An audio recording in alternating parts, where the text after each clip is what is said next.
Hello students, आज मैं आप लोगों को कराने जा रहा हूँ कैश बुक। और ये कैश बुक बहुत ही इंपॉर्टेंट चैप्टर है, चाहे आप सीए फाउंडेशन के स्टूडेंट हो या क्लास 11 का आपका स्टूडेंट्स हो, तो ये दोनों के लिए आप लोग के लिए बहुत ही इंपॉर्टेंट चैप्टर है।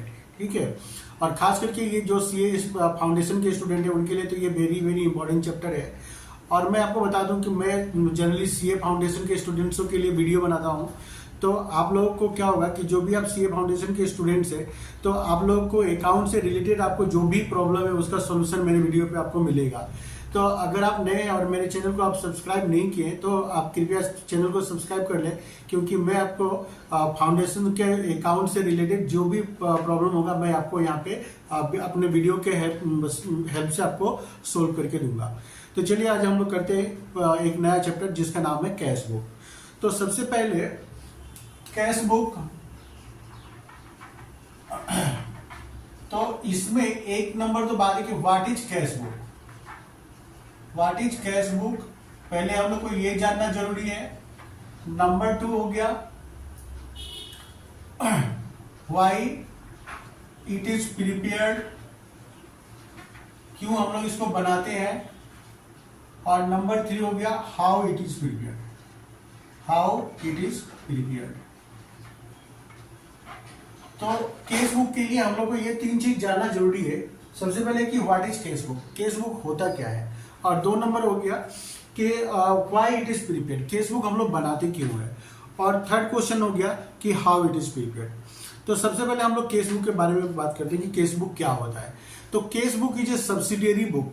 ठीक है, तो केस बुक क्या है कि एक सब्सिडियरी बुक है जिसमें हम लोग ड्यूरिंग द डे या ड्यूरिंग द मंथ या ड्यूरिंग द ईयर जितना कैश रिसीव हुआ है और सबको हम लोग डेबिट में रिकॉर्ड करते हैं, और जितना कैश हम लोग अपने पेमेंट किया है वो सबको हम लोग क्या करते हैं, क्रेडिट में रिकॉर्ड करते हैं।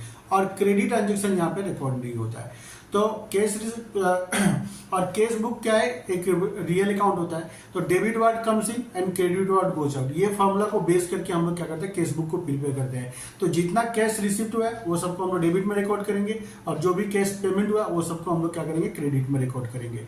तो मैंने क्या बोला आप लोगों को कि cash book is a subsidiary book, और इसमें रिकॉर्ड क्या होता है, जितना कैश रिसिप्ट हुआ है और कैश पेमेंट हुआ है वो रिकॉर्ड होता है। जितना कैश रिसिप्ट हुआ उसको हम लोग डेबिट में रिकॉर्ड करेंगे, और पेमेंट जो हुआ उसको हम लोग क्रेडिट में रिकॉर्ड करेंगे।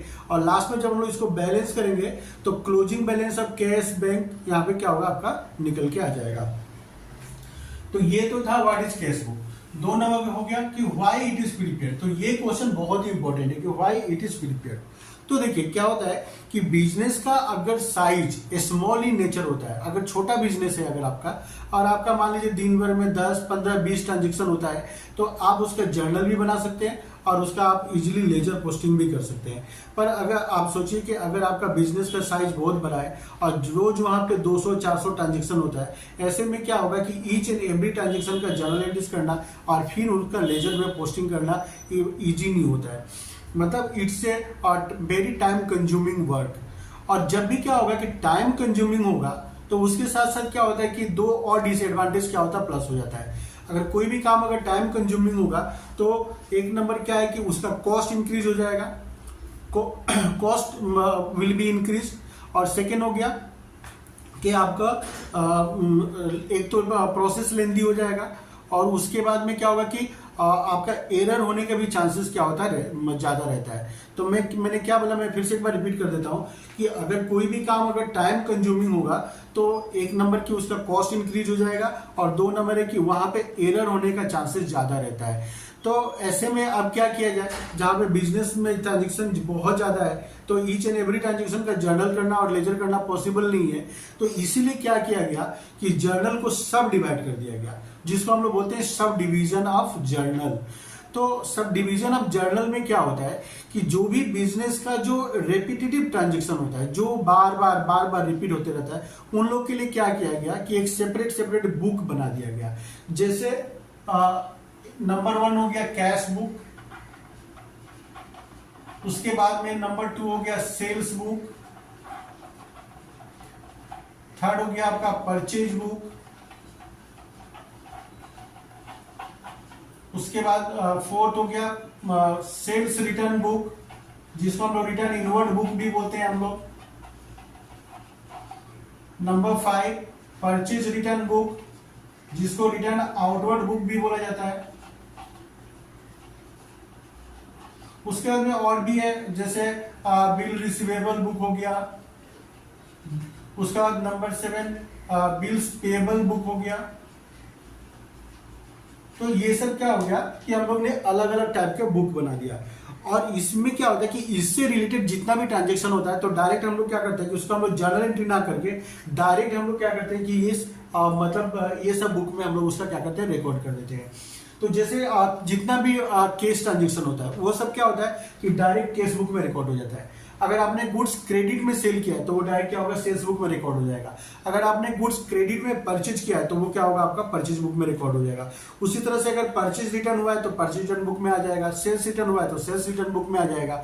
तो इससे मतलब बेनिफिट क्या होता है कि जो आपका जो ट्रांजेक्शन है बिजनेस का, उसका क्या होता है कि मैक्सिमम ये सब जो होता है ना, ये क्या होता है, रेपिटेटिव इन नेचर होता है, बार बार होते रहता है। तो इसको डायरेक्टली आप क्या होगा कि अगर ये सब बुक में अगर आप रिकॉर्ड कर देते हैं तो इसका ना आपको जर्नलाइज करना पड़ेगा। और लेजर में अगर हम लोग पोस्टिंग भी करेंगे तो क्या होता है कि एक एक ट्रांजेक्शन का लेजर पोस्टिंग करने की जरूरत नहीं पड़ता है, डायरेक्ट हम लोग ये सब बुक को क्लोज करेंगे और इसका जो टोटल होगा वो एक बार लेजर में पोस्ट कर दिया जाता है। तो इससे बेनिफिट क्या होता है कि हम लोग का बहुत टाइम बचता है, और टाइम बचने से क्या होगा कि आपका कॉस्ट भी सेव होगा और एरर होने के चांसेस भी क्या होता है, कम होता है। तो देखिए क्या होता है कि बिजनेस में अगर सबसे ज्यादा किसी चीज का ट्रांजेक्शन होता है तो वो होता है कैश का, क्योंकि सबसे ज्यादा ट्रांजेक्शन हम लोग केस में करते हैं। तो अगर आपने नोटिस किया होगा कि अगर आप कभी लेजर भी बनाते होंगे तो सबसे जब बड़ा अकाउंट क्या होता है कि केस का ही बनता है, क्योंकि सबसे ज्यादा ट्रांजेक्शन केस का होता है। तो इसीलिए क्या किया गया कि डायरेक्ट केस बुक ही बना दिया गया।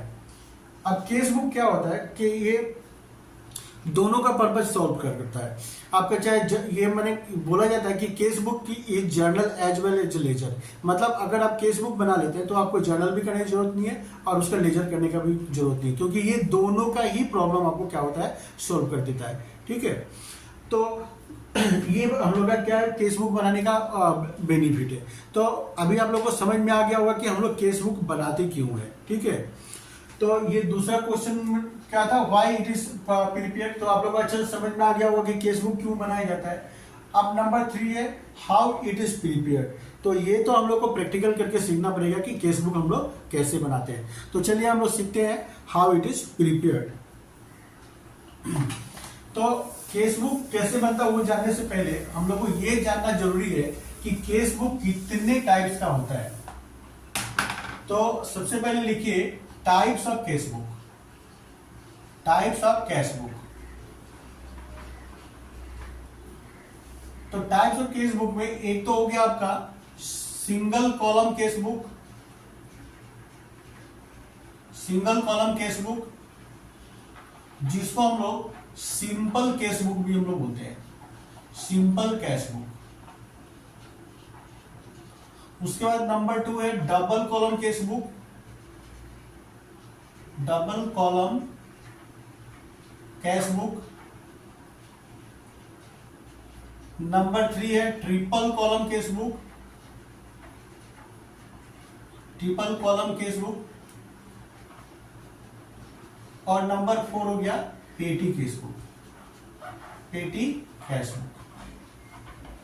तो जनरली ये 4 टाइप्स का केस बुक होता है। ठीक है, single column case book, double column case book, triple column case book और पेटी केस बुक।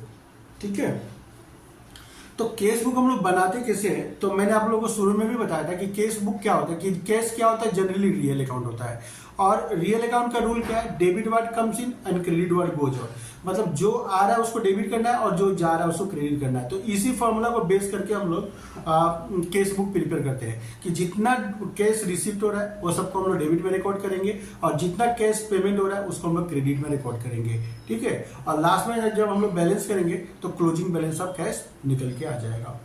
ठीक है, तो मैं एक ही बार आपको सिंगल कॉलम केस बुक नहीं करा के डायरेक्ट मैं आप लोगों को करा रहा हूँ डबल कॉलम केस बुक।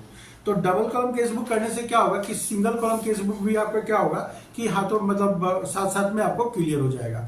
ठीक है, तो अभी हम लोग करेंगे आपका जो ICA का जो मॉडल है उसका इलस्ट्रेशन नंबर 2, पेज नंबर 2.79 में जो इलस्ट्रेशन नंबर 2 दिया हुआ है वो हम लोग करेंगे। ठीक है, तो उम्मीद करता हूँ आप लोग के पास में मॉडल जरूर होगा। तो आप लोग अपना मॉडल निकाल लें और साथ साथ में मेरे साथ आप लोग भी करते रहें। तो हम लोग अभी सीखेंगे डबल कॉलम केसबुक कैसे बनाते हैं। बहुत ही इजी चैप्टर है, एक बार में आपको समझ में आ जाएगा, प्रॉब्लम नहीं होगा। तो डबल कॉलम केसबुक,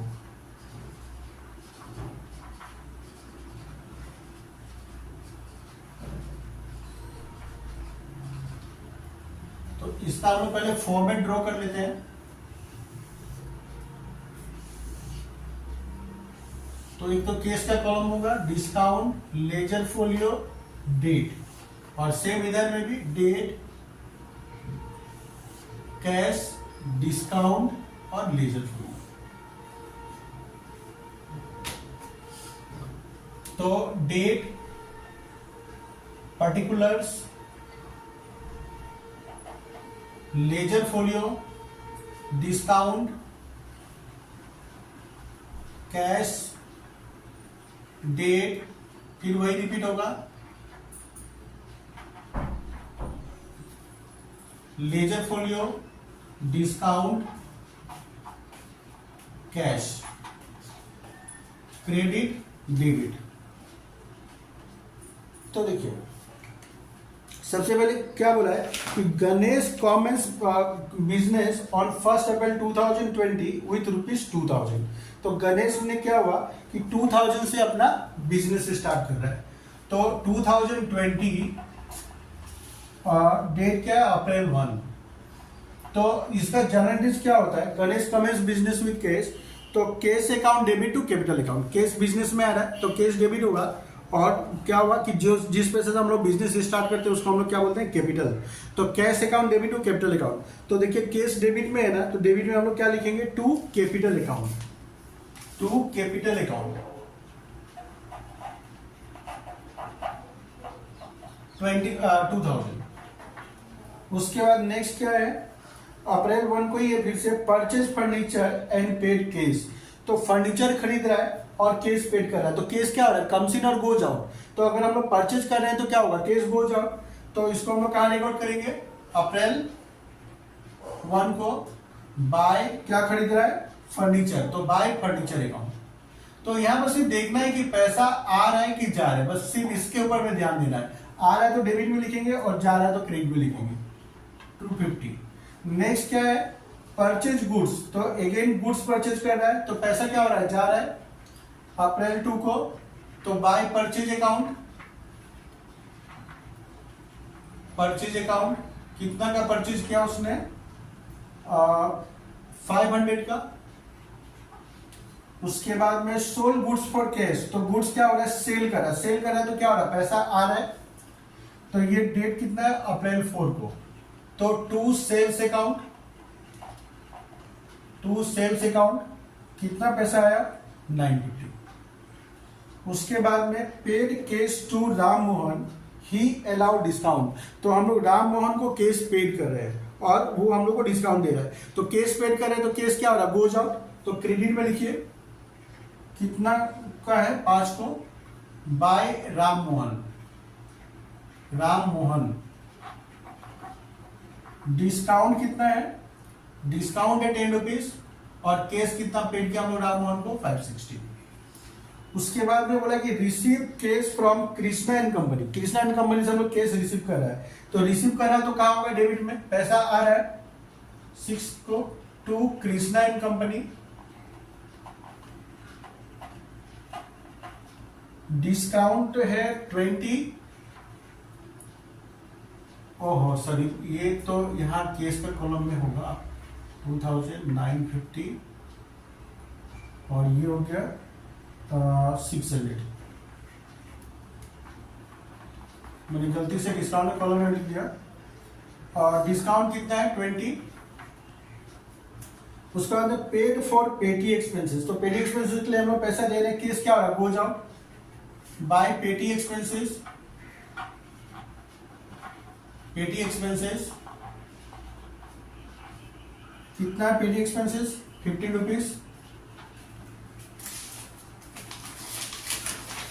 उसके बाद में अप्रैल 8 को क्या हो रहा है, केस परचेज कर रहा है, तो पैसा क्या हो रहा है, आ रहा है, और परचेज कर रहा है तो क्या हो रहा है, केस जा रहा है, तो बाय परचेज अकाउंट कितना है 150, पेड फॉर लेबर, तो लेबर को हम लोग पेड कर रहे हैं तो 13 को, तो बाय इसको हम लोग लेबर चार्ज भी लिख सकते हैं या हम लोग डायरेक्ट इसको वेजेस लिख देते हैं, बाय वेजेस अकाउंट कितना लेबर को हम लोग ने पे किया 1000, फिर 13 को है पेड अली एंड सन्स को हम लोग पेड कर रहे हैं, फिर से क्या हो रहा है, केस गोज आउट जा रहा है, तो बाय अली एंड सन्स को हम लोग पेड कर रहा है 400 और वो हम लोग को डिस्काउंट दे रहा है 8 रुपीज, तो हो गया। तो जितना इसमें ट्रांजेक्शन था सबको हम लोग ने केस बुक में पोस्ट कर दिया, तो बस इसमें बस इतना ही जानना है कि केस आ रहा है कि जा रहा है। केस अगर रिसीव हो रहा है तो डेबिट में रिकॉर्ड करेंगे और अगर हम लोग पे कर रहा है तो हम लोग क्या होगा, क्रेडिट में रिकॉर्ड करेंगे। और अब इसके बाद में हम लोग का ये पोस्टिंग का काम हो गया, तो अब हम लोग इसको क्या करेंगे, बैलेंस कर लेंगे। तो बैलेंस कर लीजिए। तो केस बुक में एक बात है कि case has always debit balance, case का हमेशा क्या होता है, डेबिट बैलेंस ही होता है, तो हमेशा इसका डेबिट साइड ही ग्रेटर होगा, ठीक है। कभी अगर गलती से अगर क्रेडिट साइड बड़ा हो गया तो समझ जाइए आपने कहीं ना कहीं मिस्टेक किया है, तो हमेशा क्या होगा, डेबिट साइड ही बड़ा होगा। तो डेबिट साइड का टोटल कितना होगा, 2000 प्लस 950 प्लस 600, तो ये आ रहा है 3550, तो यहाँ पे लिखेंगे हम लोग 3550। अब इसमें से हम लोग इसको माइनस कर देंगे क्रेडिट साइड का जो भी है, तो -250 -500 -560 -15 -150 -1000 और -400, तो कितना आ रहा है 675। तो ये निकल गया हम लोग का केस का बैलेंस। तो क्या लिखेंगे हम लोग, 13 को बाय बैलेंस सीडी, अच्छा इसके बाद डिस्काउंट का कॉलम का हम लोग बैलेंस नहीं करते, डिस्काउंट जो जहां पे है उसका टोटल करके छोड़ देते हैं। डेबिट साइड में 20 है तो 20 लिख दीजिए, और इधर में कितना हो रहा है आपका 18, तो इधर में आप 18 रुपीज लिख दीजिए, ठीक है। तो फिर हम लोग इसको क्या करेंगे कि अप्रैल 14 को हम लोग इसको ब्रॉड डाउन कर देंगे, अप्रैल 14 टू बैलेंस बीडी 675। तो ये था हम लोग का डबल कॉलम केस बुक। तो जैसे हम लोग ने डबल कॉलम केस बुक बनाया, सिंगल कॉलम केस बुक में क्या होता है कि सेम वैसे ही बनता है। सिंगल कॉलम केस बुक में क्या होगा, सिर्फ एक डिस्काउंट का कॉलम नहीं रहता है। फिर बनाने का रूल वही है कि जो भी केस रिसिप्ट हुआ उसको हम लोग डेबिट में रिकॉर्ड करेंगे, और जो पेमेंट हुआ उसको हम लोग क्रेडिट में रिकॉर्ड करेंगे, और बैलेंस करेंगे तो हम लोग क्या होगा, क्लोजिंग बैलेंस निकल के आ जाएगा। तो देखिए इसमें क्या हुआ कि अब केस बुक बनाने से हम लोग को क्या मतलब पता चला कि ड्यूरिंग द मतलब अप्रैल का महीना में अप टू 13 तारीख तक क्या हुआ कि टोटल 3550 रुपीज आया आपके पास, और इतना आप लोग ने क्या हुआ, पेमेंट किया। लास्ट में आपके पास 670 रुपीज का बैलेंस बचना चाहिए। तो ये क्या शो कर रहा है हम लोग को, क्लोजिंग बैलेंस ऑफ कैश। तो ये था हम लोग का डबल कॉलम केस बुक। अब इसके बाद में हम लोग करेंगे ट्रिपल कॉलम केस बुक। तो ट्रिपल कॉलम केस बुक में क्या होता है कि यहाँ पे एक कॉलम और आपका एक्स्ट्रा होगा, जो क्या होगा, बैंक का कॉलम होगा। तो यहाँ पे कॉलम क्या क्या होगा, एक तो केस का होगा, डिस्काउंट का बनाएंगे, फिर केस का बनाएंगे, फिर बैंक का बनाएंगे। तो ये बहुत साइड क्या होगा कि एक एक कॉलम आपका क्या होगा, इंक्रीज हो जाएगा ट्रिपल कॉलम केस बुक में।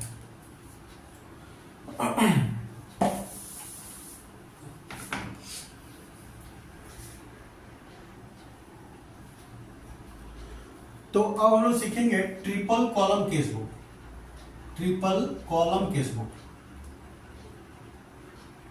तो ट्रिपल कॉलम केस बुक पहले बनता कैसे वो समझ लीजिए अच्छे से।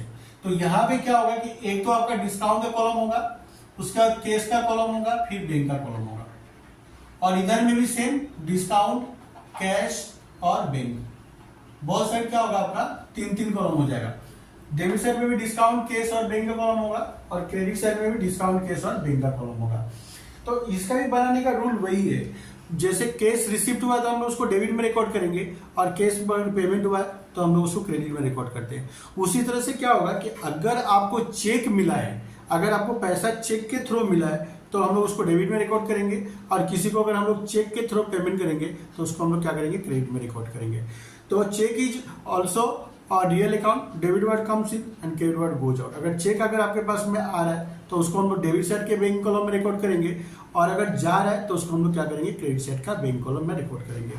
किंतु क्या है कि ट्रिपल कॉलम केस बुक में एक चीज होता है जिसको हम लोग बोलते हैं कॉन्ट्रा एंट्री। कॉन्ट्रा एंट्री, अब ये कॉन्ट्रा एंट्री क्या होता है? तो कॉन्ट्रा एंट्री का मतलब होता है कि एक ही ट्रांजेक्शन को दोनों साइड में रिकॉर्ड करना, ठीक है। मतलब ट्रांजेक्शन तो एक ही है और उसको हम लोग दोनों साइड में रिकॉर्ड करेंगे। अभी तक तो आप लोग जैसे डबल कॉलम केस बुक में देखा कि ट्रांजेक्शन या तो डेबिट साइड में आता है नहीं तो फिर क्रेडिट साइड में आता है, दोनों साइड में ट्रांजेक्शन नहीं आता है। तो पर यहाँ पे क्या है कि कुछ कुछ ऐसे ट्रांजेक्शन है जिसको हम लोग को दोनों साइड में रिकॉर्ड करना पड़ता है, डेबिट साइड में भी रिकॉर्ड करना पड़ता है और क्रेडिट साइड में रिकॉर्ड करना पड़ता है। तो ऐसा कौन कौन सा ट्रांजेक्शन है जो दोनों साइड में रिकॉर्ड होगा? तो नंबर वन हो गया when cash deposited into bank, when cash deposited into bank, जब पैसा हम लोग बैंक में जमा करेंगे तो ये क्या होगा, दोनों साइड में हम लोग को रिकॉर्ड करना पड़ेगा, कॉन्ट्रा एंट्री होगा इसका। और नंबर 2 हो गया when cash withdrawn from bank for office use. और अगर हम लोग पैसा बैंक से ऑफिस यूज के लिए निकालते हैं तो इसका भी क्या होगा, कॉन्ट्रा एंट्री होगा। मतलब आपको डेबिट साइड और क्रेडिट साइड बहुत साइड में आपको क्या करना होगा, रिकॉर्ड करना पड़ेगा। तो जनरली क्या होता है, ये दो ट्रांजेक्शन के लिए हम लोग को क्या होगा कि कॉन्ट्रा एंट्री करना पड़ता है, मतलब दोनों साइड में रिकॉर्ड करना पड़ता है, ठीक है। तो उम्मीद करता हूं आप लोग को ये समझ में आ गया होगा। तो चलिए हम लोग triple column case book start करते हैं, और ये आपका बुक का इलस्ट्रेशन नंबर 3 हम लोग करेंगे, ठीक है, जो पेज नंबर 2.81 में दिया हुआ है। Illustration number 3 page number 2.81। मैं यहाँ पे साइड में लिख भी देता हूं, पेज 2.81 और इलस्ट्रेशन हो गया आपका इलस्ट्रेशन नंबर 3। तो चलिए पहले सबसे पहले हम लोग ट्रिपल कॉलम केस बुक का फॉर्मेट बना लेते हैं।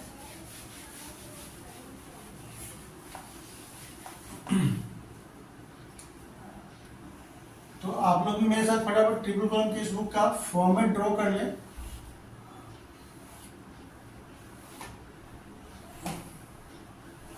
मैं इस बार एलएफ का कॉलम छोड़ देता हूं, स्पेस का कमी है, आप लोग अपने कॉपी में बना सकते हैं। और सॉरी, एलएफ का कॉलम लोगों को बनाना पड़ेगा, यहाँ जरूरी है एलएफ का कॉलम बनाना। तो साइड में पतला सा बना दिया एलएफ का कॉलम। तो क्या होगा, date, particulars, ledger folio, LF, उसका बाद में डिस्काउंट, कैश, बैंक। फिर से वही रिपीट होगा, date, particulars, LF, discount, cash और बैंक, ठीक है। तो आराम से करेंगे, एकदम समझ समझ के करेंगे हम लोग, ठीक है। तो कोई जल्दीबाजी का बात नहीं है। ऊपर में हेडिंग लिख लीजिए, triple column case book, triple column cash book. बहुत ही इंपॉर्टेंट है आपका ये एग्जाम के लिए, ट्रिपल कॉलम केस बुक ज्यादा। हाँ, तो चलिए अभी हम लोग करते हैं इलस्ट्रेशन नंबर 3 आपके मॉड्यूल का, और पेज नंबर है 2.81। तो उम्मीद करता हूँ आप लोग सबके पास में जो आईसीए का मॉड्यूल है वो जरूर होगा। तो इलस्ट्रेशन नंबर 3 में देखिए क्या बोला है कि enter the following transaction in cash book with discount and bank column. तो हम लोग को केस बुक बनाना है जिसमें केस का कॉलम तो रहेगा ही रहेगा, साथ में डिस्काउंट और बैंक का कॉलम भी हम लोग को बनाना है। मैंने सीधा सा बात है, बोल रहा है कि वो ट्रिपल कॉलम बना के दिखाओ। साथ में बोला कि cheque are first treated as cash receipt. तो देखिए ये एक बहुत ही इंपॉर्टेंट बात उसने बोला कि चेक को हम लोग को सबसे पहले क्या करना है कि एज ए कैश रिसीव उसको ट्रीट करना है। मैंने चेक भी अगर हम लोग को किसी से रिसीव होता है तो हम लोग ये मान के चलेंगे कि वो क्या है कि कैश मिला है। ये नहीं सोचेंगे कि चेक मिला है, ये मान के चलना कि कैश मिला है और उसको पहले हम लोग कहाँ शो करेंगे, कैश कॉलम में करेंगे हम लोग। तो चलिए स्टार्ट कर लेते हैं हम लोग। तो ईयर दिया हुआ है 2020, तो डेट का कॉलम में सबसे पहले 2020 दोनों साइड में लिख दीजिए। उसके बाद में क्या बोला, number 1 January 1 Chandrika commence business with cash. तो चंद्रिका क्या होगा, 20,000 से बिजनेस स्टार्ट कर रहा है। तो Jan 1 तो पैसा आ रहा है, तो क्या लिखेंगे हम लोग, टू कैपिटल अकाउंट। चंद्रिका ने बिजनेस स्टार्ट किया 20,000 से, तो 20,000 बिजनेस में आया है कि नहीं, तो टू कैपिटल अकाउंट 20,000 केस में लिखेंगे हम लोग। ठीक है, लिखने में थोड़ा सा सावधानी बरतना होगा। लास्ट टाइम भूल से 2-3 ट्रांजेक्शन मैंने डिस्काउंट कॉलम में लिख दिया था गलती से, फिर बाद में मैंने ठीक भी कर दिया था उसको। ठीक है, तो लिखते समय ध्यान देना होगा कि हम लोग कौन सा कॉलम में लिख रहे हैं। उसके बाद में ही पेड इन करेंट अकाउंट, तो यहाँ इस बार क्या हो रहा है कि पैसा वो करेंट अकाउंट में पेमेंट कर रहा है, डिपॉजिट कर रहा है। तो मैंने आप लोगों को बताया था कि पैसा जब भी बैंक में जमा होगा तो हम लोग उससे क्या करेंगे, कॉन्ट्रा एंट्री करेंगे। तो यहाँ क्या कर रहा है, वो पैसा बैंक में डिपॉजिट कर रहा है। तो अब पैसा जब बैंक में डिपॉजिट करेगा तो जर्नल एंट्री क्या होगा, हाँ बताइए आप लोग, जर्नल एंट्री क्या होगा। पैसा जब बैंक में डिपॉजिट होगा तो देखिए बैंक रिसीवर है, बैंक डेबिट होगा और कैश गोज आउट, तो कैश को हम लोग क्या करेंगे, क्रेडिट करेंगे। तो अब यहाँ पे देखिए हम लोग ट्रिपल कॉलम कैश बुक जो बनाता है, तो ये क्या है, कैश और बैंक दोनों का ही लेजर है। तो अब देखिए बैंक क्या है, यहाँ पे डेबिट है ना, बैंक जनरली क्या हुआ, bank account debit to cash account, तो बैंक डेबिट में है ना, तो डेबिट में हम लोग क्या लिखेंगे, टू कैश अकाउंट। डेट है तुम्हारा जनवरी 3, तो टू कैश अकाउंट। एलएफ के कॉलम में लिखना होगा सी, और पैसा कहाँ लिखेंगे हम लोग, बैंक के कॉलम में। कितना रुपया है, 19,000। और फिर इधर में भी होगा जनवरी 3 को by bank account, LF column में लिखेंगे हम लोग सी, और पैसा कहाँ लिखेंगे हम लोग, कैश कॉलम में। आराम से करेंगे, कोई जल्दीबाजी नहीं है, समझ के करना है। उसके बाद नेक्स्ट देखिए क्या बोला, जनवरी 4 को he receive cheque from Kriti and company on account. तो कृति एंड कंपनी से क्या हो रहा है, चेक मिल रहा है। तो ऊपर में क्वेश्चन में क्या बोला हुआ है कि जो भी चेक मिलेगा हम लोग उसको पहले कैश मतलब कैश ट्रीट करेंगे हम लोग। तो टू कृति एंड कंपनी से हम लोग को चेक मिल रहा है, तो डेबिट साइड में होगा जनवरी 4 को टू कृति एंड कंपनी, और बोला है कि चेक को पहले हम लोग को कैश ट्रीट करना है, तो इसलिए हम लोग उसको कैश कॉलम में दिखाएंगे 600। उसके बाद में बोल रहा है कि he pays in bank Kriti and company cheque. तो यहाँ पे देखिए क्या हुआ, जनवरी 4 को कृति एंड कंपनी से हम लोग को चेक मिला। ठीक है, तो देखिए मैं चेक का मैं कहानी थोड़ा आप लोग को डिटेल में बताना चाहता हूँ। चेक ऐसे क्या होता है कि जब भी हम लोग किसी पार्टी से मिलता है ना, तो हम लोग उसको डायरेक्ट क्या होता है कि डेबिट साइड का बैंक कॉलम में शो करते हैं। तो डेबिट साइड का बैंक कॉलम में शो करने का पीछे रीजन क्या है कि हम लोग ये सोचते हैं कि चेक आज मिला और आज ही का आज हम लोग ने उसको क्या हुआ, बैंक में डिपॉजिट कर दिया। ठीक है, पर अगर चेक किसी कारण से उस दिन बैंक में डिपॉजिट नहीं हो पाया तो हम लोग उसको कैश कॉलम में दिखाते हैं, और जिस दिन लेटर डेट में जिस दिन भी हम लोग बैंक में उस चेक को डिपॉजिट करेंगे तो हम लोग उसको क्या होगा, कॉन्ट्रा एंट्री करेंगे। तो कॉन्ट्रा एंट्री क्यों किया जाता है, यहाँ पे ये सोचा जाता है कि अब हम लोग क्या होगा कि बैंक में चेक नहीं लेके जा रहे हैं, बैंक में हम लोग कैश लेके जा रहे हैं। ठीक है, तो यहाँ पे भी वो लोग ने क्या हुआ, यही बात बोल दिया कि जो भी चेक मिलता है आप ये पहले मान लो कि उस दिन वो बैंक में डिपॉजिट नहीं हुआ, सेम डे बैंक में डिपॉजिट नहीं हुआ, उसको हम लोग ने क्या हुआ कि कैश बॉक्स में रख दिया। तो जिस दिन हम लोग बैंक में उसको डिपॉजिट करेंगे तो हम लोग अब ये सोचेंगे कि हम लोग बैंक में चेक नहीं लेके जा रहे हैं, हम लोग बैंक में कैश लेके जा रहे हैं। और मैंने शुरू में बताया था कि जब भी बैंक में कैश हम लोग डिपॉजिट करेंगे तो क्या होगा, हम लोग को कॉन्ट्रा एंट्री करना पड़ेगा। तो कृति एंड कंपनी का चेक जो बैंक में हम लोग 7 को डिपॉजिट कर रहे हैं, तो हम लोग ये मान के चलेंगे कि हम लोग बैंक में चेक नहीं कैश डिपॉजिट कर रहे हैं। तो जब भी हम लोग कैश डिपॉजिट करेंगे बैंक में तो क्या होगा, कॉन्ट्रा एंट्री होगा, bank account debit to cash account. तो डेबिट में हम लोग क्या लिखेंगे, टू बैंक अकाउंट, जनवरी 7 को टू बैंक अकाउंट, पैसा क्या होगा, कैश में सी लिखना होगा एलएफ कॉलम में। तो कितना था कृति एंड कंपनी का चेक, 600 का। और इधर में क्या होगा जनवरी 7 बाय बैंक अकाउंट, और पैसा कहाँ होगा केस कॉलम में। इसके बाद में क्या बोला कि जनवरी 10 को he pays Ratan and company by cheque discount allowed. तो रतन एंड कंपनी का हम लोग क्या होगा चेक से पे कर रहे हैं, तो चेक गोज आउट, तो क्या होगा क्रेडिट में होगा जनवरी 10 को बाय रतन एंड कंपनी, और क्योंकि हम लोग चेक से पे कर रहे हैं तो इसलिए हम लोग क्या होगा बैंक में लिखेंगे 330, और साथ में डिस्काउंट भी 20 है, तो डिस्काउंट कॉलम में भी हम लोग 20 रुपीज लिखेंगे। उसका जनवरी 20 को Tripathi and company page into his bank account, तो त्रिपाठी एंड कंपनी ने क्या होगा कि 475 डायरेक्ट बैंक में जमा करा दिया हम लोग का। तो जो भी हो पैसा एनी हाउ बैंक में हम लोग का आ रहा है, रिसीप्ट हो रहा है, तो हम लोग कहाँ लिखेंगे डेबिट साइड में लिखेंगे जनवरी 12 को टू त्रिपाठी एंड कंपनी,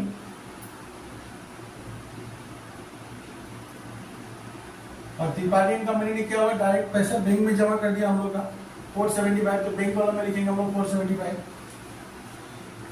उसके बाद जनवरी 15 को क्या बोला he receive cheque from Warsi 450 discount allowed 35, तो फिर से हम लोग क्या हुआ वारसी से चेक मिल रहा है 435 का 450 रुपीज का, और साथ में क्या हुआ 35 रुपीज हम लोग ने डिस्काउंट अलाउड किया।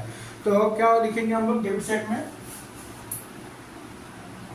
जनवरी 15 को चेक रिसीव हो रहा है, इसलिए हम लोग इसको डेबिट साइड में लिखेंगे वारसी एंड कंपनी, और क्योंकि चेक मिला है और क्वेश्चन ने बोला कि चेक जब भी मिलेगा तो आप उसको कैश ट्रीट करना है, तो उसको हम लोग क्या कहाँ दिखाएंगे कैश कॉलम में दिखाएंगे हम लोग 450 और डिस्काउंट कॉलम में 35। उसके बाद में जनवरी 20 को क्या बोला he receive cash ₹75 and cheque ₹100 for cash sale. तो जनवरी 20 को क्या हुआ कि कैश से सेल हुआ 75 का और चेक के थ्रू सेल हुआ 100 का। तो जो भी हो कैश से सेल हुआ है चेक से सेल हुआ है, या तो क्वेश्चन ने बोल ही दिया कि चेक को भी हम लोग को कैश ही ट्रीट करना है, तो सेल हो रहा है तो क्या हो रहा है पैसा आ रहा है, तो हम लोग कहाँ दिखाएंगे उसको डेबिट साइड में टू सेल्स अकाउंट, और कितना होगा दोनों मिला के 175। इसके बाद जनवरी 25 को क्या बोला he pays into bank including cheque receive on 15 and 20 June. तो क्या हो रहा है कि वो बैंक में क्या हो रहा है पैसा जमा कर रहा है 15 और 20 जून को। तो कितना पैसा, तो यहाँ पे बोला कि 15 और 20 जून को जो चेक मिला वो सबको मिला के और वो जनवरी 25 को क्या हो रहा है बैंक में डिपॉजिट कर रहा है।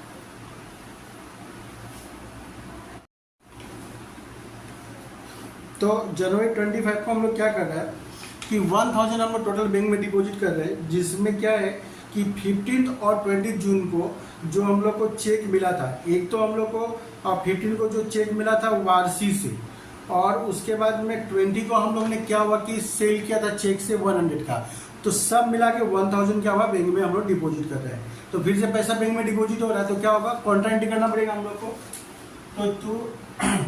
तो जनवरी 25 टू कैश अकाउंट पैसा बैंक में 1000 और सी लिख देंगे हम लोग इधर में, और इधर क्या होगा जनवरी 25 को बाय बैंक अकाउंट और पैसा क्या होगा केस कॉलम में 1000। उसके बाद में क्या है जनवरी 27 को he page for case purchase 275, तो 275 का केस परचेज कर रहा है, तो केस क्या हो रहा है जा रहा है तो बाय परचेज अकाउंट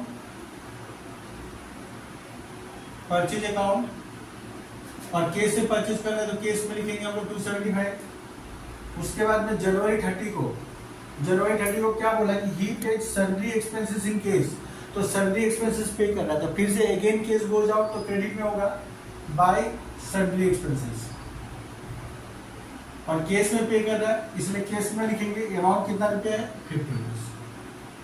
तो सारा हो गया हम लोग जितना भी था हम लोग का ट्रांजेक्शन सब हम लोग ने यहाँ पे पोस्ट कर दिया। अब हम लोग को क्या करना है बैलेंस कर लेना है। तो बैलेंस जब हम लोग करेंगे तो डिस्काउंट का तो बैलेंस होता नहीं है, जो जिधर में उधर में लिख दीजिए, इधर 35 और इधर कितना है 20। अब केस का हम लोग बैलेंस कर लेते हैं। तो केस का बैलेंस एक बार कैलकुलेटर ले लेता हूँ, ज़्यादा बेटर होगा। तो 20,000 प्लस 600 प्लस 450 प्लस 175, तो ये हो गया 21,225। इधर में भी लिख देंगे 21,225। तो फिर केस का हम लोग केस से बैलेंस कर लेते हैं हम लोग। तो 21,225 माइनस 19,600 माइनस 1,000 माइनस 275 माइनस 50, तो ये आ गया हम लोग का कितना 300। ये हम लोग आ गया 300। और बैंक का क्या होगा, बैंक से बैलेंस कर लेंगे हम। तो कितना हो गया यहाँ पे 19 और 1 20,000 20,600, तो 21,075 21,075, ठीक है।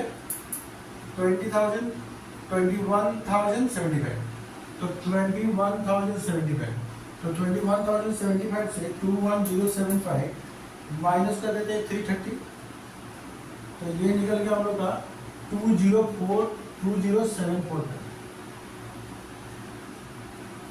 तो क्या लिखेंगे हम लोग जनवरी 31 को by balance CD, by balance CD. तो ये क्या रिप्रेजेंट कर रहा है, ये केस का क्लोजिंग बैलेंस रिप्रेजेंट कर रहा है और ये बैंक का क्लोजिंग बैलेंस रिप्रेजेंट कर रहा है। और इसको ही हम लोग क्या करेंगे, फेब 1 को ब्रॉट डाउन कर देंगे हम लोग to balance BD, balance BD कितना 300 और बैंक का निकला 20,745, ठीक है। तो ये था हम लोग का ट्रिपल कॉलम केस बुक। तो उम्मीद करता हूँ आप लोग को ये बहुत ही अच्छे से समझ में आया होगा। तो आप लोग और भी ज़्यादा से ज़्यादा डबल कॉलम और ट्रिपल कॉलम केस बुक का आप प्रैक्टिस करें, ठीक है। और मैं और भी इस तरह का वीडियो आप लोग के लिए बना के लाते रहूँगा, जो आप लोग के लिए CA फाउंडेशन के स्टूडेंट को खास करके ज़्यादा से ज़्यादा बेनिफिट हो, ठीक है। तो आप अगर इस वीडियो में आपको ये अच्छा लगा होगा तो ज़रूर से लाइक करें और मेरे चैनल को सब्सक्राइब करें, क्योंकि आपको जितना भी फाउंडेशन के अकाउंटेंसी से जितना भी रिलेटेड आपको प्रॉब्लम होगा, सबका सलूशन आपको मेरे चैनल पे मिलेगा, ठीक है। तो मिलते हैं हम लोग फिर किसी और नेक्स्ट वीडियो में, तब तक के लिए बाय बाय।